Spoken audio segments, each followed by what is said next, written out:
الحق مرجعه، فقوم النفس بالأخلاق تستقم.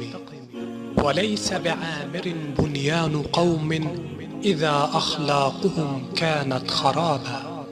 وإذا أصيب القوم في أخلاقهم فأقم عليهم مأتما وعويلا.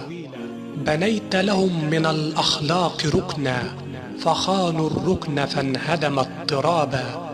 وكان جنابهم فيها مهيبا ولا الأخلاق أقدر أن تهابا.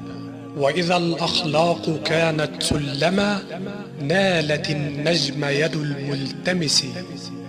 كذا الناس بالأخلاق يبقى صلاحهم ويذهب عنهم أمرهم حين تذهب. إنما الأمم الأخلاق ما بقيت، فإن هم ذهبت أخلاقهم ذهبوا.